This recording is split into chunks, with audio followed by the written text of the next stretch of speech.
la sesión y dando inicio a la mesa redonda, que es la segunda parte. Todos los panelistas y coordinador están presentes. La moderadora es la doctora Minaguchi y el profesor Kumamoto Kunihiko también es miembro de Medical Japan. Así que ahora les dejo en sus manos. Bueno, a partir de ahora vamos a dar inicio a la mesa redonda. Y aparte, en esta segunda parte,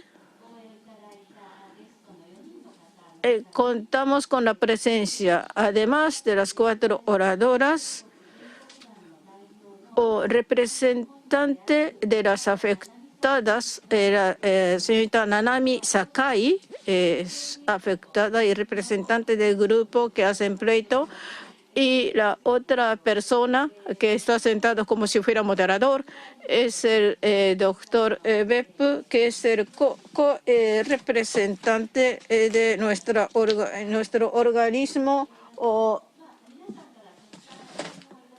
Medibocha Japan. Hemos recibido varias preguntas de parte de la asistencia y me da la impresión de que varias de ellas podemos incorporar las preguntas en los temas que tenemos previsto tratar. Para empezar,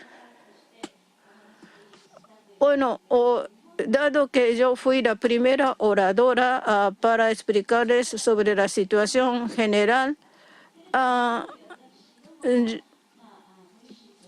como representante de la organización, yo hablé por los afectados. Sin embargo, nosotros siempre procuramos que haya un intercambio personal con las afectadas. Entonces, ya que les ofrecí una situación global, vamos a escuchar las palabras de Nanami Sakai, una de las afectadas en Japón, sobre su situación actual.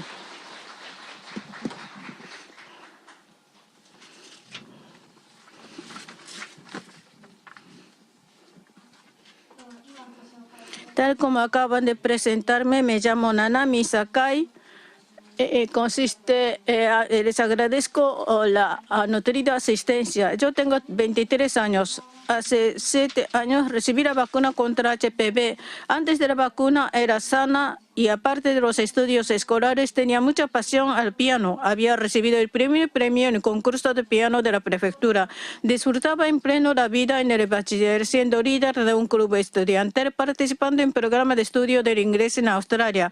Con la vocación de dedicarme en el futuro a una profesión para ayudar a la gente, deseaba ingresar a la Facultad de Derecho en la universidad. Sin embargo, mi vida cambió totalmente al recibir la vacuna contra HPV cuando tenía 16 años.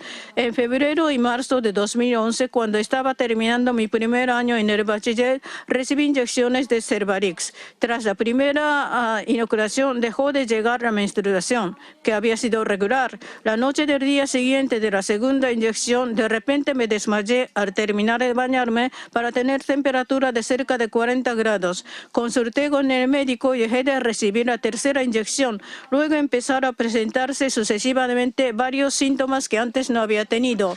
En mayo de ese mismo año me caí de la escalera por la que estaba subiendo al perder el conocimiento de repente y me llevaron en ambulancia. Me dijeron que tenía fractura en la muñeca derecha y que el hueso estaba partida. Desde entonces me desmayé en repetidas ocasiones en las escaleras, sentada en la silla durante la clase mientras estaba de pie en diversas situaciones. Asimismo se me adormecían las manos y pies y a veces se me trababan los dedos al tocar el piano. Además, tuve otros sucesos anormales, tales como tambaleo, jaqueca, fatiga, adormecimiento involuntario, perderme en la escuela sin poder encontrar el aula. A partir de otoño, en mi tercer año del bachiller, los síntomas se empeoraron y además el entumecimiento fuerte y adinemia constantes. Acudí a varios hospitales, pero no se identificaba la causa. Faltaba a la clase día tras día por estar en baja. En las vacaciones de invierno tuve ataque de pérdida de conocimiento prolongada, me llevaron en ambulancia al hospital de universidad al que me internaron. Tuve taquicardia grave y el pulso alcanzaba de repente a 190 varias veces al día. Me vi obligada a renunciar al examen de ingreso de la universidad.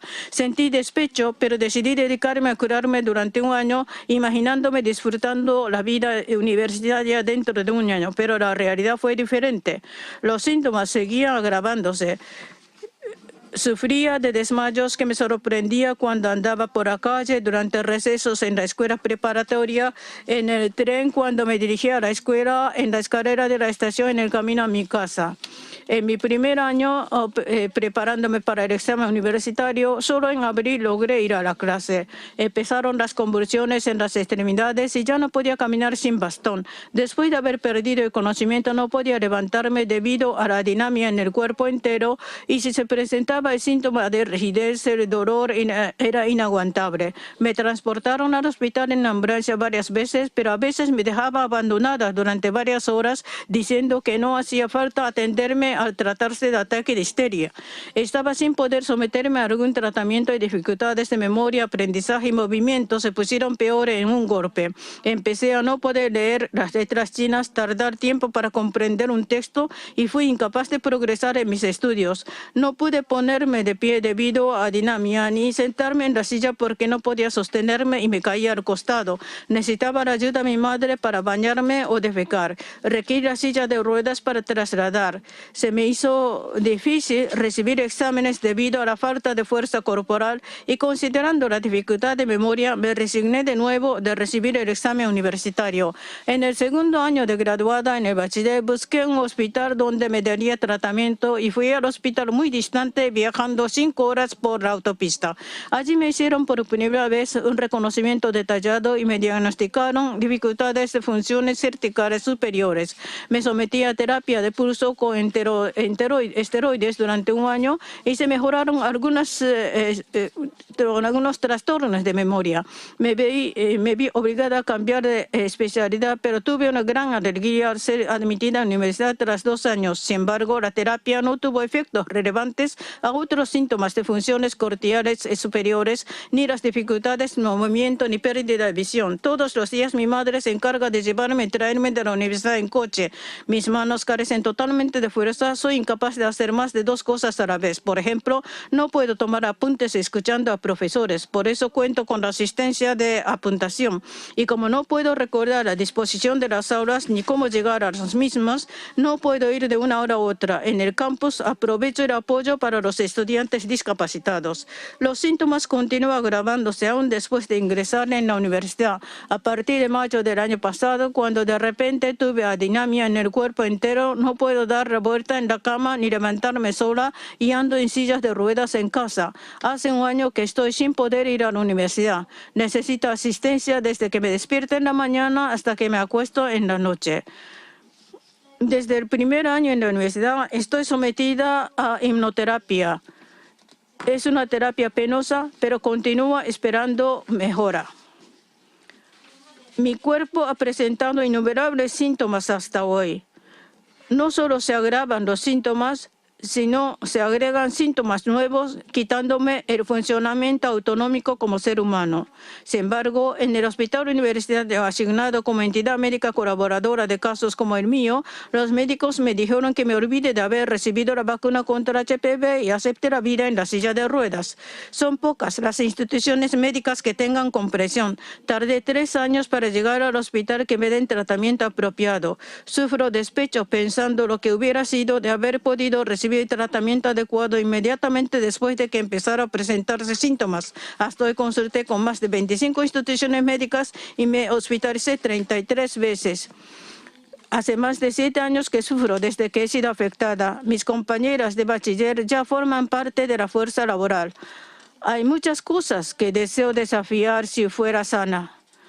Hay muchas personas afectadas y familias como yo que se vieron obligados a resignar su sueño, a dedicar grandes esfuerzos y sacrificios solo para la vida cotidiana corriente. Deseo que se comprenda correctamente nuestros síntomas y se desarrollen métodos para curarlo lo más pronto posible. Muchas gracias, señorita Sakai. Un aplauso a ella, por favor.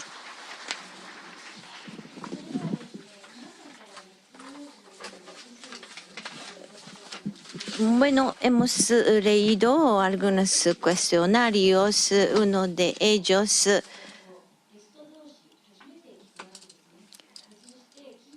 es que después de haber escuchado la presentación de los invitados extranjeros, a cada uno de ustedes quisiera pues preguntarle qué impresión tiene sobre pues esta oportunidad de hacer la presentación. En primer lugar, a la señorita Sakai, por favor, adelante.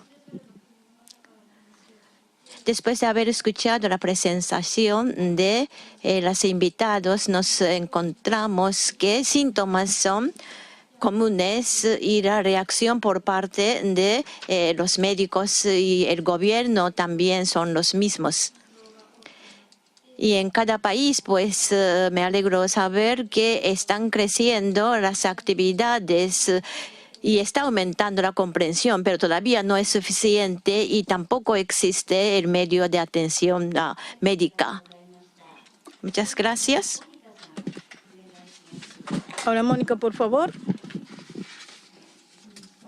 Es muy importante y agradezco mucho la invitación que me hace MedWatcher a Japón, poder encontrar la identidad de los casos a nivel mundial.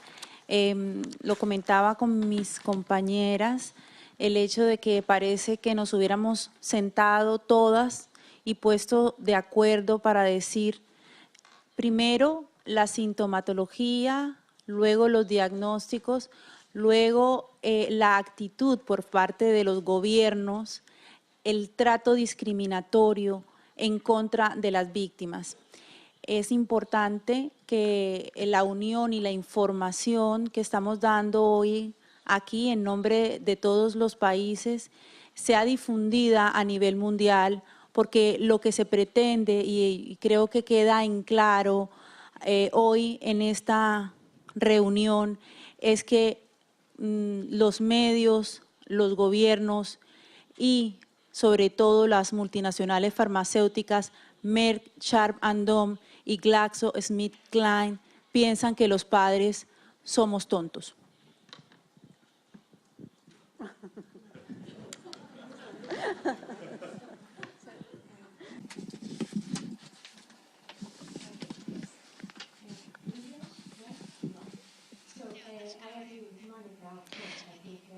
Bueno, me gustaría hablar en inglés. Estoy de acuerdo con lo que acaba de decir Mónica. Hay una falta de la responsabilidad. Son irresponsables. Ni el gobierno, pues, ni los fabricantes multinacionales.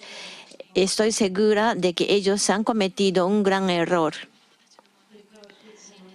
La cuestión de las víctimas son las cosas psicológicas y es equivocada esta idea. ¿Y por qué se comete este error? Porque no quiere asumir su responsabilidad.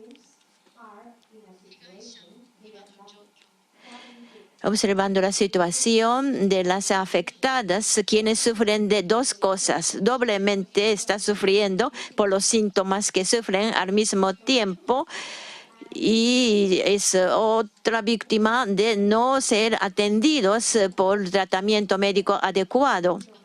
Y esta situación dura casi una década y todavía no se han descubierto ninguna forma de atención médica. Hay una cosa que me llamó mucha atención dentro del video de Irlandia. Quizás son las menciones por parte de la autoridad de la salud pública. No hay fundamento científico en cuanto a las reacciones nocivas o adversas. Como fundamento científico, quiero decir lo siguiente.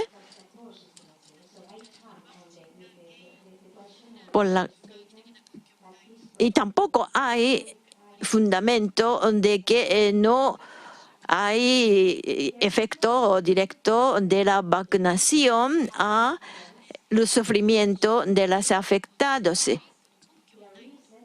Y repito que no hay ningún lazo científico que unen o no unen, de modo que tampoco hay fundamento de ser acusado o de que pues esto o es la cosa psicológica o está dentro de la cabeza.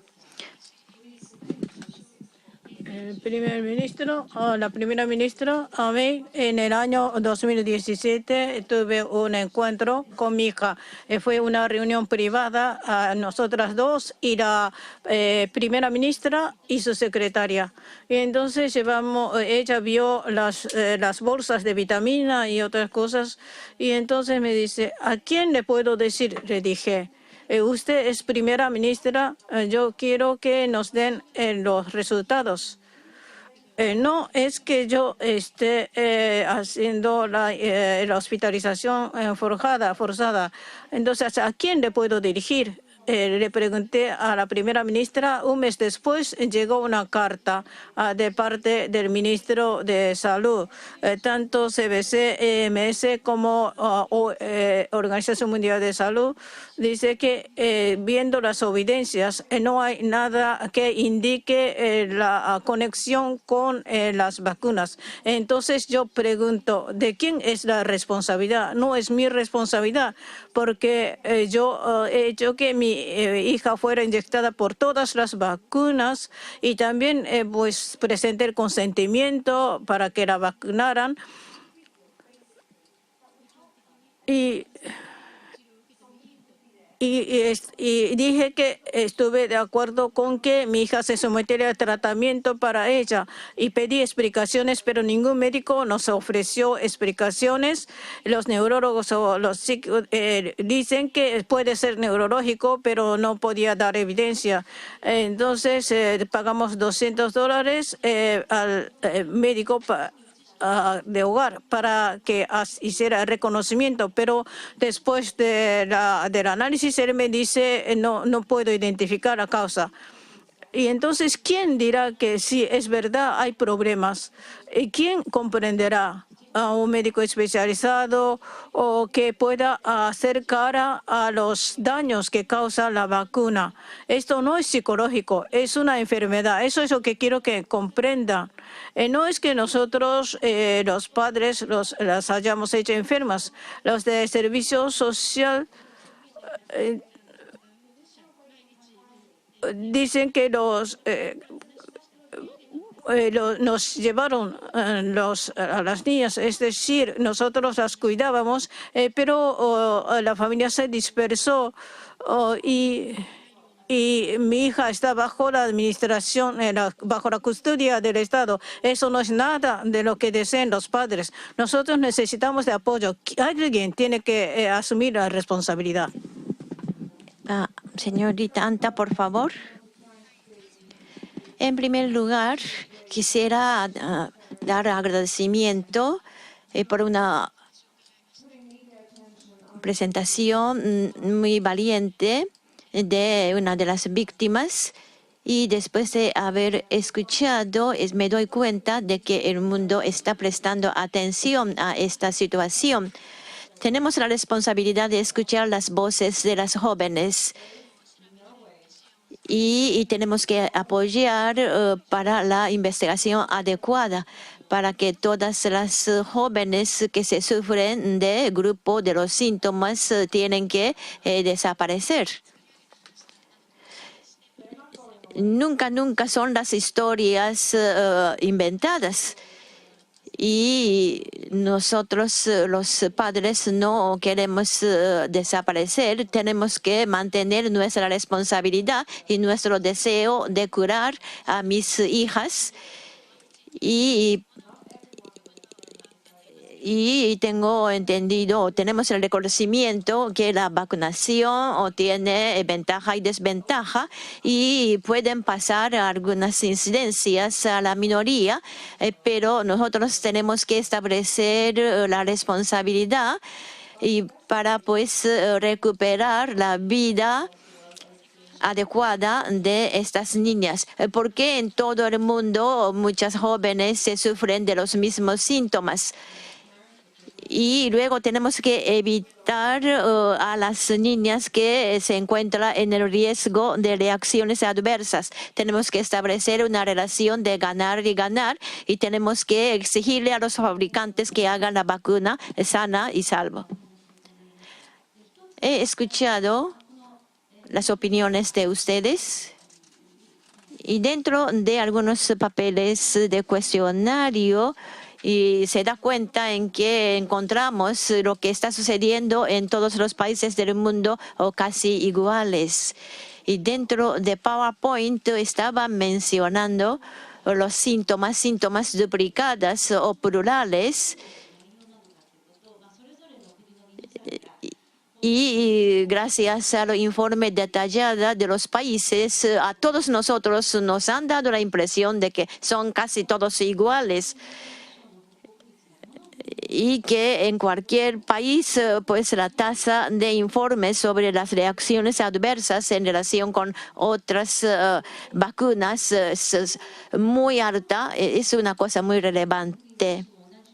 Y hay otro cuestionario, ¿por qué los médicos dicen, por qué serán los médicos de conflictos de intereses y no quiere pues atender a las víctimas de otra forma? Y que está diciendo que es por la causa psicológica o psicogénica. ¿Y por qué pues no contesta de otra manera, que es la cuestión psicológica? Pues esto solamente está creado dentro de su cabeza, etcétera, etcétera. Y es lo que está sucediendo en todos los países en el mundo. De manera que desde el punto de vista de los médicos, quisiera invitarle al doctor Yokota, que se encuentra en esta sala, a tomar el micrófono, incluyendo la respuesta a esta pregunta y también su impresión sobre esta reunión.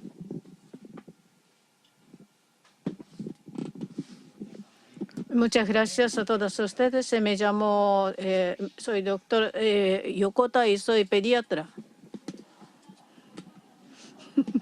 No, han dicho que hablo en japonés porque la audiencia es en su gran mayoría japonesa. Hace 4 años y medio apareció mi primer paciente. En ese entonces no era incógnito totalmente la relación con la vacuna. Pero después, en los 6 meses siguientes, llegaron 6 pacientes mostrando síntomas comunes. Y una de ellas dijo, estos síntomas empezaron desde que me vacunaron. Y entonces yo les pregunté a las madres de las pacientes y todas las madres me dijeron que todas esas niñas estaban inyectadas con la vacuna HPV. Eso fue el comienzo.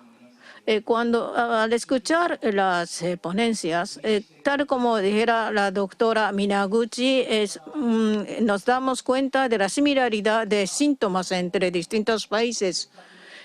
Quisiera decir algunos aspectos. Uno, por ejemplo, vienen de 4 países, inclusive Japón son 5 países donde se informan sobre los síntomas comunes.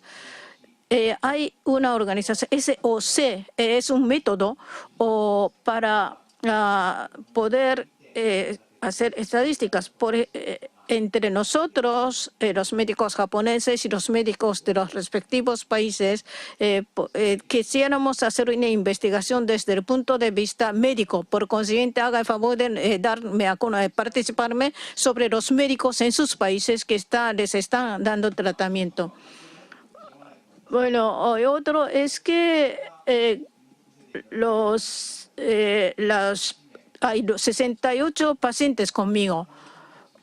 Y es cuando se van investigando con profundidad los síntomas, hay síntomas que nos cuentan mucho.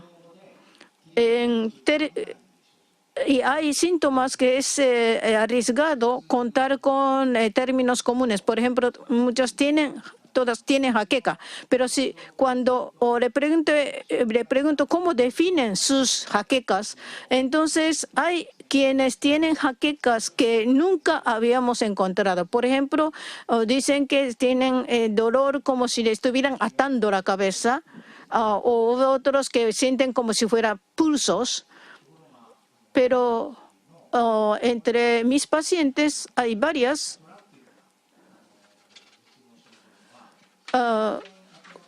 que tienen un dolor de cabeza que parece que sienten como si de repente le metieran un cuchillo en la cabeza.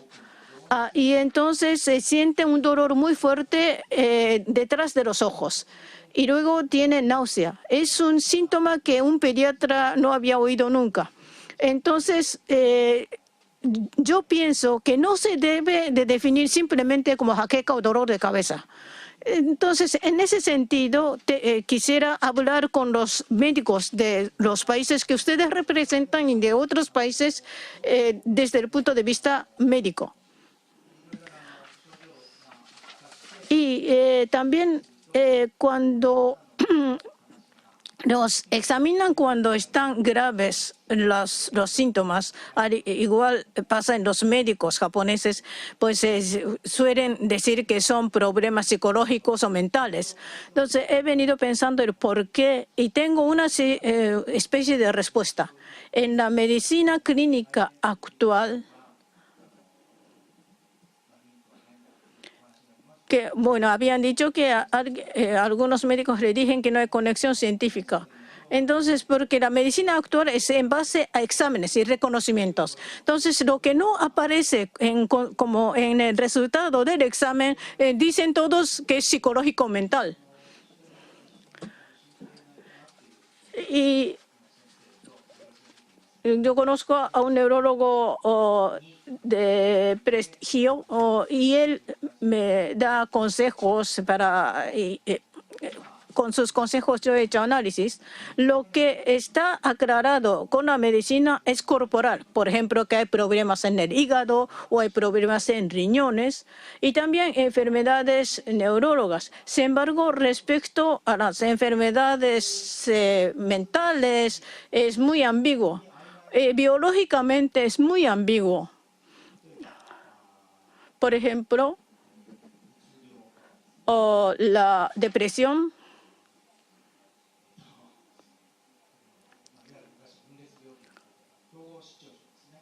y la desintegración. Es decir, se juzga a partir de los síntomas clínicos. Por ejemplo, uno examina la sangre y no diría que tiene enfermedad psíquica.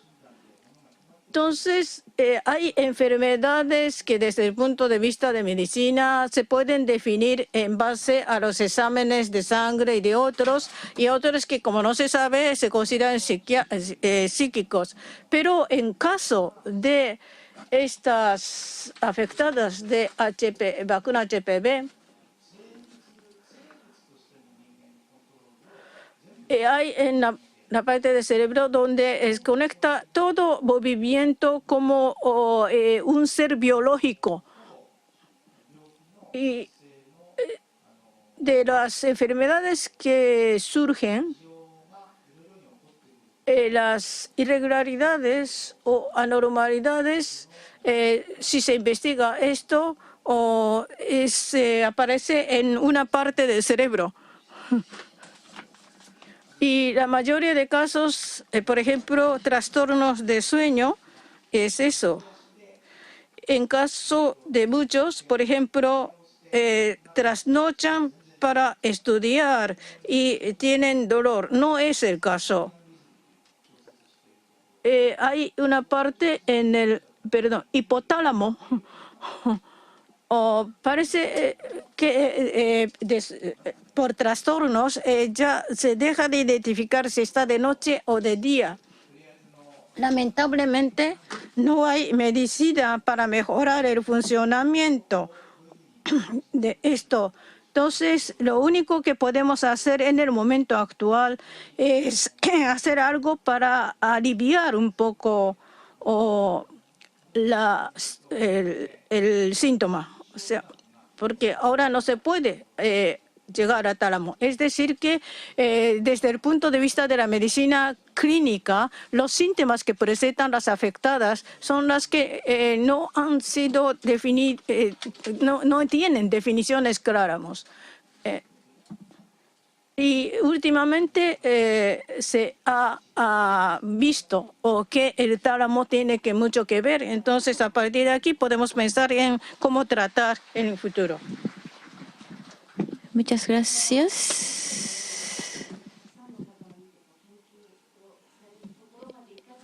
El doctor, hasta que no llega todavía a someterse a la investigación, pero es uno de los médicos que escucha con paciencia y atiende pues a través de la conversación con los pacientes. Me gustaría todos los médicos comparten su manera de actuar. Hay otra cosa que cuando uno vaya al hospital, nos dicen los médicos, es la cuestión psicológica, y cuando nosotros tomamos alguna acción, nos critica o nos acusa como terrorismo emocional. Alicia han dicho que las víctimas sufren de dos cosas, además de reacciones adversas, si no hay tratamiento discriminado.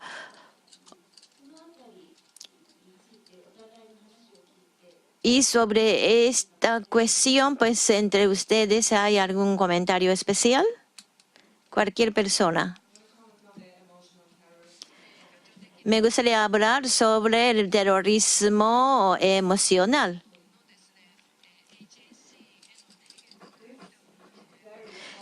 Esto lo han dicho por un delegado de HSC y que toma la posición muy hostil sobre las activistas de reacciones adversas. Y los médicos nos dicen al comienzo que es algo mental y algo inventado en la cabeza. Y finalmente, pues, hay amontonadas las recetas médicas.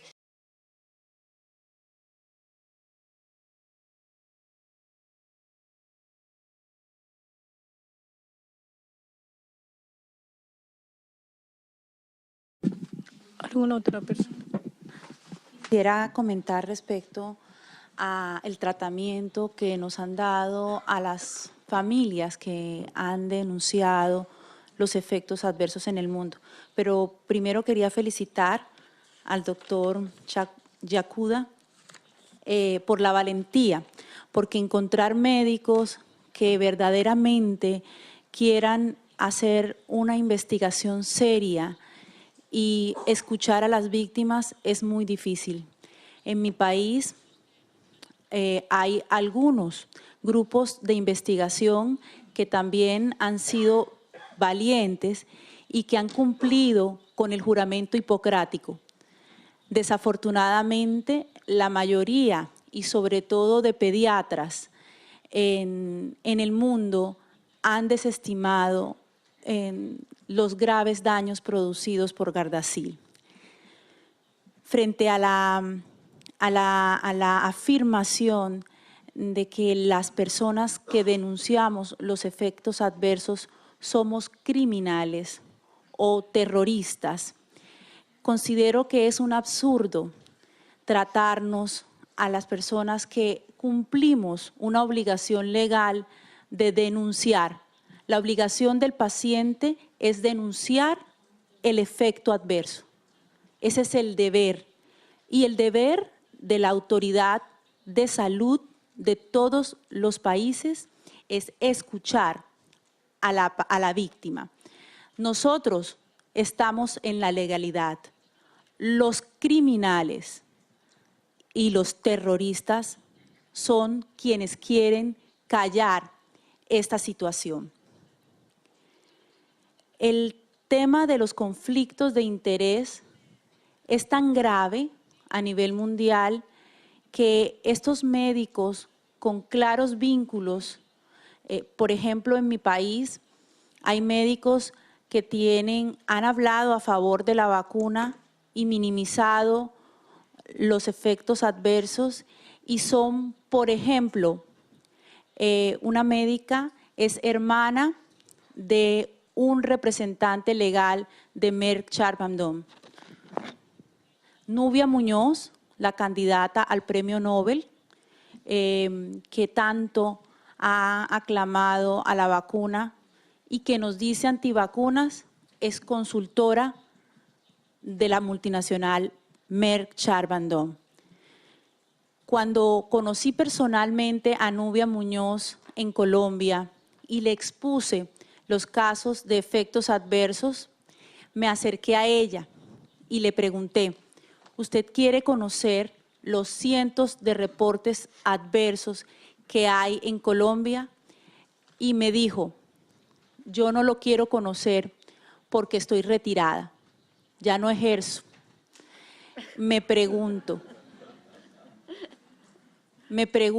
¿no ejerce para ver los daños producidos por Gardasil, pero sí ejerce para montar una campaña que inició hace una semana promocionando a Gardasil?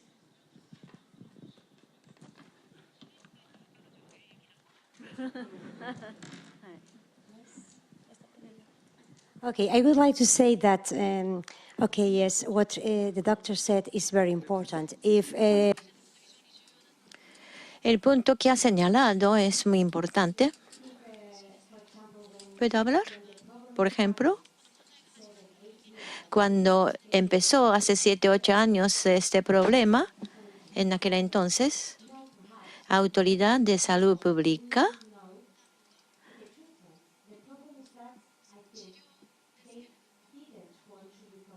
sobre la atención médica mostró una postura de reconocer la situación y no tiene la intención de someterse a la investigación.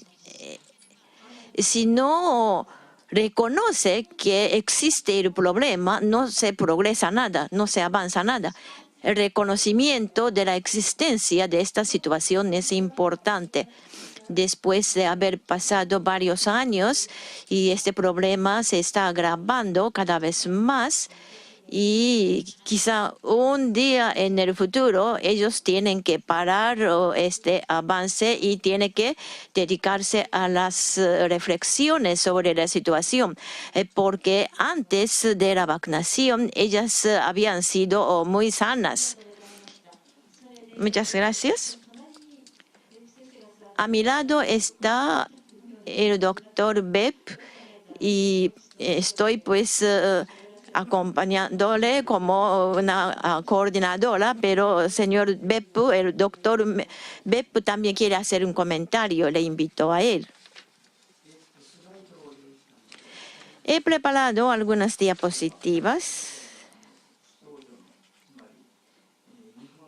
Esto es un monumento del lugar de nacimiento de la medicina moderna, de la primera vacunación contra rubéola. Y después han pasado 100 años. Las vacunas no han funcionado demasiado el papel, la función, pese a algunas excepciones. Después de que han pasado varios años y los que no obedecen al sistema, por ejemplo, de vacunación, se consideran como terroristas y como una fuente de maldad contra el bien público. Dicho esto, le tengo que decir que a mí me sorprende que por qué tantas personas de mismos síntomas en diferentes países no lo invitan a Organización Mundial de Salud, tener la duda por qué. Pero ellos guardan un argumento muy antiguo, muy obsoleto, y los valores que se tomaban en la época de infección masiva, y lo ven a las pacientes como una masa. vacuna se trata de la inmune, que es un estudio muy avanzado en la última década. Es algo muy conveniente y una vida se han venido constituyéndose después de 100.000 millones de años como la defensa a sí mismo, pero si una vez se equivoca como anaflaxia, se pasan los fenómenos autoinmunes que atacan a sí mismo. Y esta situación no se consideran por ellos. Aquí está la foto de una persona, señor Peter Brian, y que inmune es una ciencia médica en la evolución de la activación corporal. Si se equivoca o si se desvía, pueden ocurrir las enfermedades de inmunidades en relación a esta inmune. Han dicho lo mismo con la expresión de conspiración de buena voluntad de todos. ¿Qué quiere decir esto? Que todo el mundo, pues, con la buena voluntad para arraigar el cáncer, y puede pensar que si se baja la cobertura de la vacuna aumentaría el cáncer. Ellos pues consideran de esta forma con buena voluntad, pero a veces se equivoca el camino a seguir. Los que les llaman a los padres terroristas, ellos también tienen la buena voluntad, literalmente dicho. Pero después de escuchar la presentación, comentario de las pacientes, tiene que dudar, tiene que pensar, teniendo el conocimiento, tiene que analizarlo. Si no, no se puede llamar la medicina como ciencia en debida forma. Y este BPH no entra en la membrana del cuerpo humano.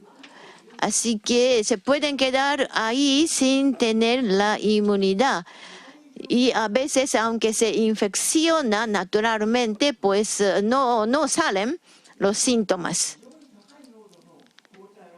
Pero cuando se aplica un anticuerpo de alta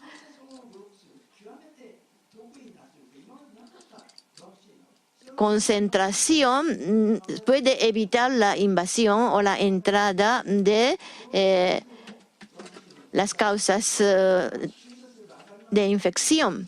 Como ustedes pueden ver que en caso de esta vacuna de BPH,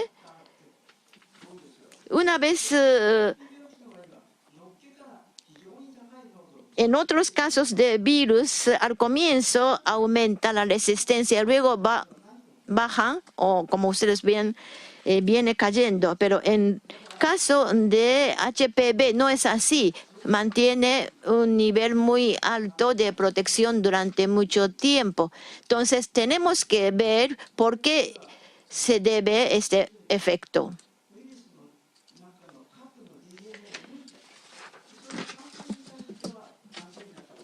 Y esto es la forma de que se queda una cáscara sacando un ADN, pero dentro de la cáscara exterior se encuentra también péptido en la misma composición de aminoácido, como 4 o 5 dentro del cuerpo, que tiene la capacidad de hacer un anticuerpo.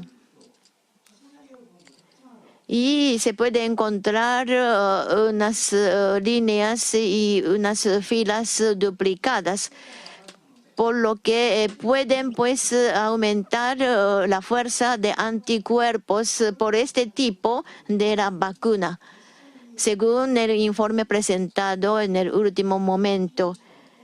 Y entonces Como ustedes pueden ver que las líneas gruesas son partes duplicadas como mimetismo o la copia molecular.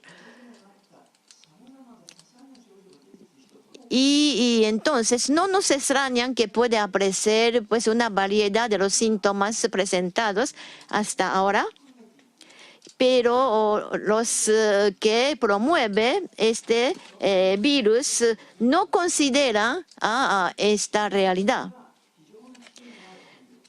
porque entre los vacunados solamente la minoría que tiene una reacción muy fuerte. Por ejemplo, tomando el caso de intoxicación de algún alimento, entre los que hayan comido y no hayan comido, claramente que se nota mucha diferencia. Esto es significativo en la estadística. Sin embargo, cuando la aparición de reacciones adversas o nocivas se limita a una minoría, en este caso, según el cálculo, corresponde solamente 1%, pero reacciona muy fuertemente. De manera que las pruebas epidemiológicas o estadísticas utilizadas hasta ahora no se puede aplicar a este caso. Y este argumento que se mantenía tradicionalmente no se puede adoptar. Cuando ocurriese un grupo de síntomas, tiene que dedicarse al análisis de una forma más atenta, individualmente o separadamente, o dentro de un grupo clúster o racimo. En realidad, en el último momento están saliendo alguna tendencia de someterse a este tipo de análisis. Contamos con la presencia de los representantes de varios países, de modo que considero que alianza internacional va a ser muy importante. Y las informaciones que recibimos por parte de los pacientes, la medicina nace de síntomas o la conversación con los pacientes, que no debe ignorar las historias contadas por los pacientes para el mejoramiento de la medicina de ahora en adelante.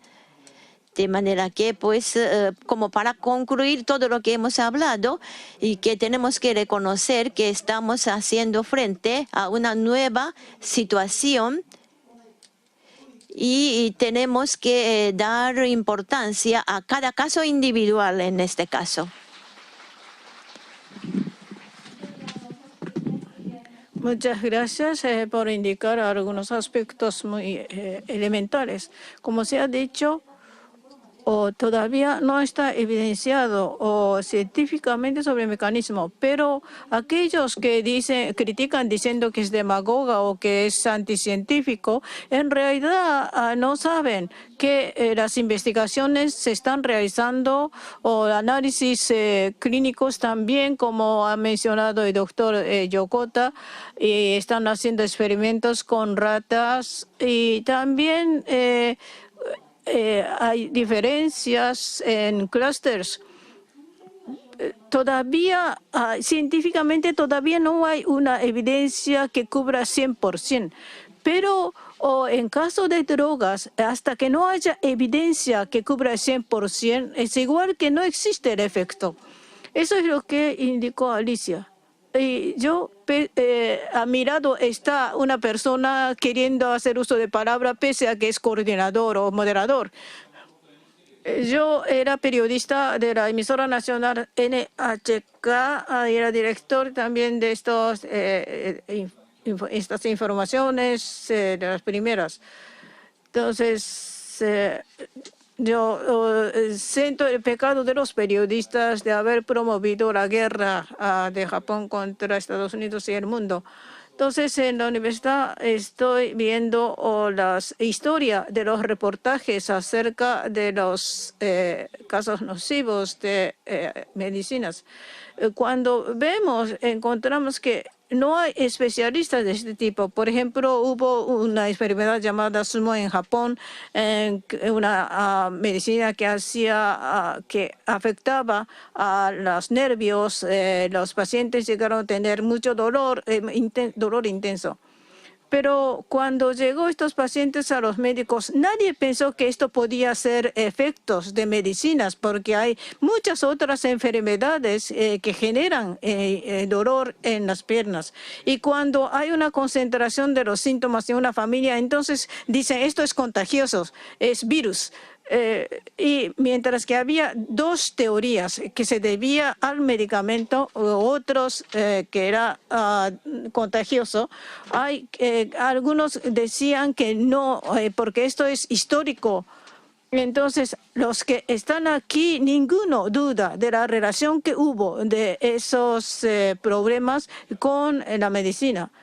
Pero no hay ninguna evidencia. Hasta que no se hace experimento, no hay evidencia. Eso es lo que decían los medios de comunicación en aquel entonces. Y sacaban los artículos con ese argumento en los periódicos. Se tarda mucho tiempo para sacar evidencia. En caso de SUMO tardaron 10 años, porque tuvieron que corroborar de que cuando se dejaba de aplicar ese medicamento se reducían los pacientes. Entonces, ¿qué es lo que hace falta? Los pacientes, los afectados, tienen que estar unidos, porque estadísticamente hablando, cuando hay un montón de afectados, entonces ellos se dan cuenta de la diferencia que surge en las estadísticas. Además, esas estadísticas tienen que estar adecuadamente diseñados, pensando en qué tipo de investigaciones se hace. Recién se da a conocer la causa y efecto de las evidencias. La ausencia de evidencia no es evidencia para ninguna evidencia. Es decir, que cuando no hay evidencias relacionadas, quiere decir que todavía no se han conseguido evidencias. Eso es lo que se equivocan las autoridades o los periodistas, porque no se han hecho las investigaciones serias. No hay especialistas de vacuna, como ocurrió con la enfermedad SUMO, y tampoco hay equipo de investigadores en nuestro país. Cuando se invierten las empresas farmacéuticas que invierten mucho dinero a los equipos de investigadores, pero nunca de esa forma se obtienen datos precisos. Por ejemplo, cuando hubo problemas de SUMO o de thalidomide, entonces hay especialistas que dijeron que es mejor no sacar conclusiones. Por otro lado, hay medios de comunicación que siempre decían, bueno, hay una opinión como esta, hay otra opinión como esta, pero ellos no asumieron la responsabilidad. Naturalmente llegaron a conciliarse entre el Estado y las empresas, los pacientes y las empresas farmacéuticas, pero los médicos que recetaron las medicinas o los medios de comunicación que dijeron que no, el profesor de la Universidad de Kioto encontró una medicina y otros, pues no asumieron ninguna responsabilidad. Seguramente están jubilados y viven felices. Y creo que aquí hay una desigualdad. Los afectados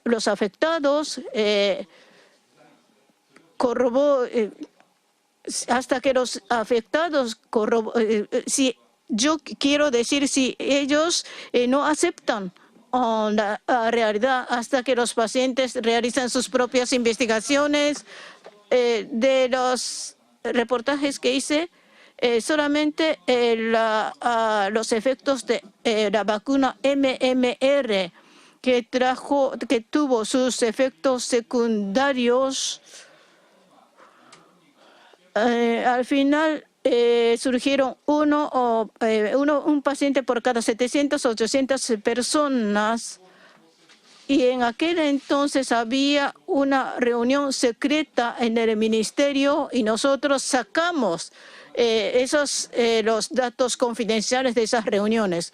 Pues primero encontraron 700 afectados, pero los grandes, prestigiosos doctores de pediatría dijeron, no, mejor no decir esto. Y después, en el círculo académico, el Ministerio de Salud dijo que no publicara la realidad.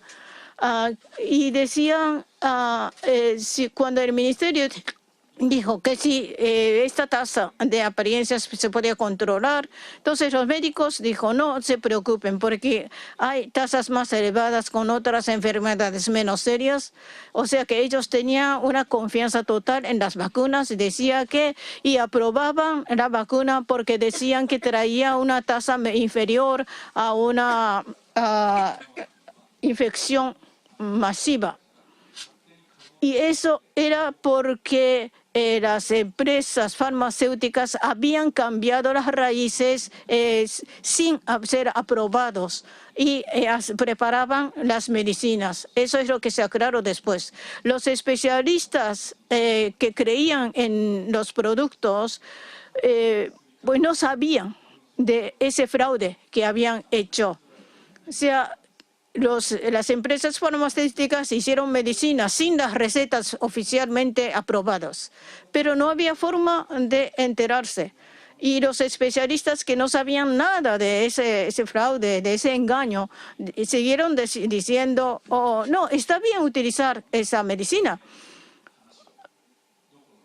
Así es que respecto a esto, tantas cosas están aclaradas. ¿Y por qué muchos siguen diciendo que no hay ningún problema? Si comparamos lo que están diciendo los afectados en su posición débil y las ricas empresas farmacéuticas, para que años después no sientan la vergüenza de haber creído a las empresas farmacéuticas. ¿Hay alguien que quiere hacer comentario? Pero pues cortamos.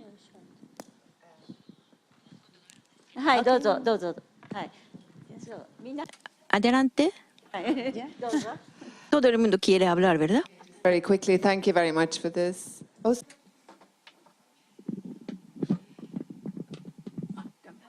Todo esto me recuerda varios escándalos a nivel mundial, como lo mencionaba nuestro compañero, el escándalo de la talidomida, el de la Abacavir, que acabó con cientos de personas antes de que se reconociera que verdaderamente estaban causando un daño irreparable. Los daños en el Abacavir es un medicamento hecho para las personas con VIH y causó graves daños cardiológicos. Estos daños no se vieron sino muchos años después, debido precisamente a una situación como la que vivimos las personas o los pacientes que en este momento estamos siendo estigmatizados. El tema de si existe o no soporte científico, pienso que ha sido sobrepasado. La bibliografía científica respecto a los efectos adversos de la vacuna Gardasil y Cervarix en el mundo es amplia, es abundante y Japón es un pionero en esto. Y yo puedo decir y afirmar que mi demanda está sobre la base de los estudios de Japón y del doctor Yehuda Schoenfeld en Israel. Un gran inmunólogo que tiene la valentía también, como el grupo de Japón, de decir las cosas por su nombre. En medicina hay un principio que es igual en el derecho. Yo como abogada lo solicité y esto se denomina el principio de precaución. Y este principio de precaución debe ser aplicado de manera inmediata, aun cuando solamente sea un rumor. Aquí no estamos hablando de rumores, estamos hablando de estudios de casos considerables a nivel mundial sobre los efectos adversos que no han sido tomados en cuenta. はい、ありがとうございます。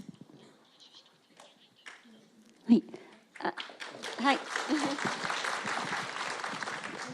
I just want to say something. Mónica, quiero decir algo a lo que se refirió Mónica. Respecto a los principios de la prevención, se requiere prudencia. En caso de España, las autoridades quieren no reconocer los efectos secundarios. Por ejemplo, hay un caso de una niña, ella tenía asma. Esta niña con asma recibió la primera inyección y tuvo ataque de asma. Y estos ataques de asma fueron peores que antes de la inyección. Entonces,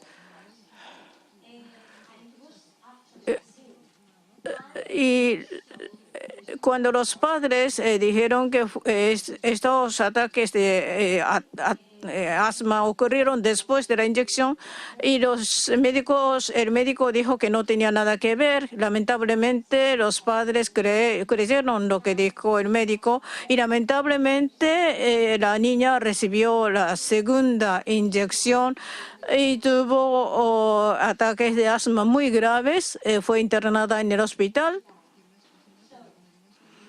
y tuvo que vivir con el equipo de respiración y falleció después. Es decir, que las autoridades no quisieron reconocer y no dieron a conocer lo que hay en el mundo. Eso es lo que se admitió en la sentencia, es decir, que había una conexión médica, es decir, entre la vacuna y la muerte de la niña. Pero podía haberse evitado la muerte, porque si hubiesen asumido la responsabilidad, creo que habría podido evitar. Nos quedan 10 minutos. Hay otro punto que queremos tocar. Cuando ustedes dijeron que necesitaban las informaciones para dar el consentimiento a la vacuna, especialmente en Irlanda están realizando las actividades y parece que la señorita Sakai también se refirió a la falta de informaciones y los síntomas. En primer lugar, en el Japón, en el primer año de vacunación, 2011, que ya estaba apareciendo algunos ejemplos de reacciones adversas, de manera que nosotros eran de primera generación y hubiéramos tenido la suficiente información de fuera también. Y que en aquel momento fue voluntario, aunque fue gratuito, no estaba incluido en el programa regular. Y 2 años después empezó a incluirse en el programa regular. Y en aquel entonces estábamos informando la generación de estos síntomas que no se han difundido ni han comunicado a otras personas. Y yo personalmente pues estaba reportando en aquel momento. El primer síntoma fue fiebre. Y fiebre pues se recuperó, de manera que ante el Ministerio de Salud han mencionado, han recuperado. Entonces esta comunicación pues siguen hasta ahora y que tenemos que reconfirmar si la información escrita o reportada es verdadera o no, y tenemos que observar o vigilar que está emitiendo las informaciones correctas ante el Ministerio de Salud. Y a pesar de mis quejas, no me ha atendido, de manera que mi deseo es aumentar todavía la voz. Por eso, pues, llevamos este caso a litigio. Muchas gracias. Bueno, tenemos que terminar a las 5:30 y tenemos que ser muy puntuales. De modo que quisiera invitarles a ustedes ya su conclusión o las últimas palabras y qué es lo que desea hacer de ahora en adelante, o llamamiento puede ser en las palabras muy cortas, por favor. Empezando por Ana, por favor. Sí, yo asumo las propuestas. Si quisiera cooperar entre todos los países y juntos tratar de encontrar el camino hacia la solución. No es casualidad, porque en la lista del fabricante hay unos posibles efectos adversos. O sea que está en la lista, pero el problema es que estos no están divulgados. Entonces es importante crear una asociación global. Y tenemos que hacer que se escuchen las voces de las afectadas. Y los medios de comunicación tienen que informarse de la opinión de ambas partes y y publicar artículos igualitarios. Estos jóvenes son jóvenes del futuro, o nosotros los adultos tenemos que pensar en esto.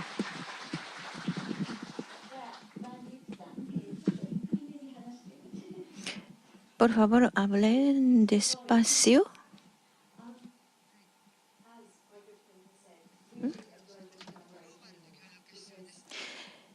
Es necesario tener la alianza global,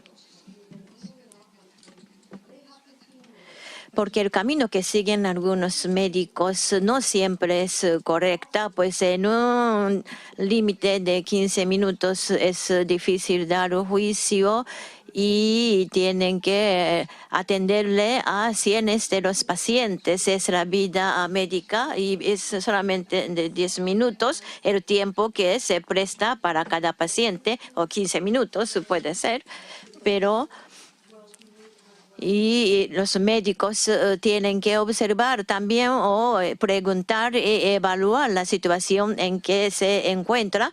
Por ejemplo, cuando el paciente tiene dolor de cabeza, pero ¿qué clase de dolor de cabeza sería? Necesitan las pruebas, es cierto, pero ya nosotros tenemos el conocimiento de lo que está sucediendo en otros países y se pueden ver la correlación con los síntomas entre los pacientes a quien atiende con otras niñas que se sufren. Entonces puede contribuir mucho a la creación de un protocolo para atenderle.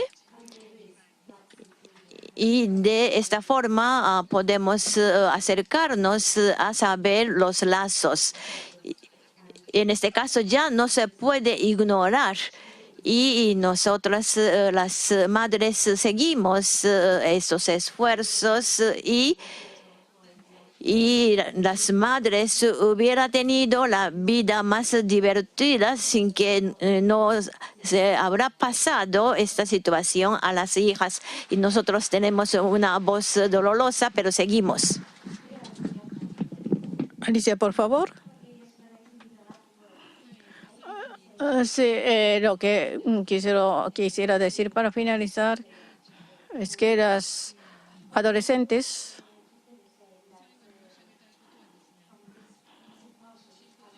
lo que quiero decir al final es que ya estoy segura al haber participado en ese simposio. La única forma de cooperar entre nosotros es al gobierno, a las empresas farmacéuticas y a la sociedad, a nosotros unidos, decir que buscamos la justicia, una situación mejor para ellas, y que nosotros seguiremos luchando en el futuro. Nosotros no estuvimos hablando de números o de cifras. No es cuestión de 20% o 1,000 personas, no. Porque nuestras hijas no son cifras. Nuestras hijas son seres humanos. Son seres humanos muy importantes, así que nosotros seguiremos luchando hasta el último momento.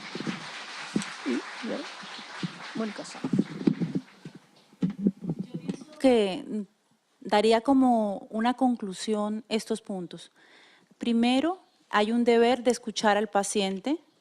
Segundo, es importante unificar los criterios científicos y la financiación de investigaciones respecto a efectos adversos de la vacuna. Tercero, visibilizar a nivel mundial los efectos adversos como lo ordena UPSALA, que es el organismo internacional de reporte de efectos adversos a nivel mundial. Cuarto, unificar la lucha judicial con un criterio idéntico como el que tenemos Japón y Colombia. Y quinto, no aceptar fondos de compensación. Los fondos de compensación creados en el mundo son para callar a las víctimas.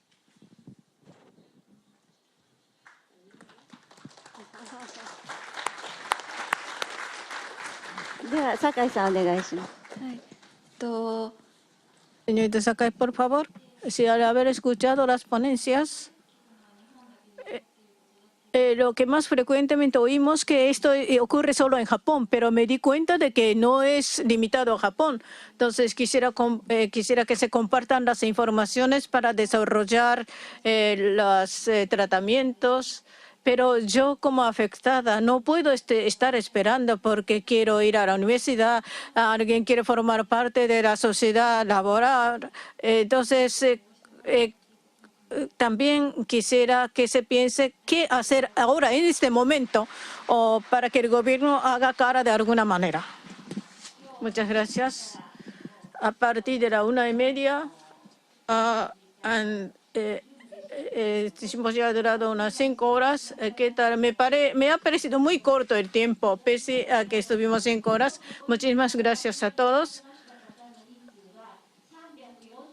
340 personas estuvieron presentes en este simposio. Muchas gracias.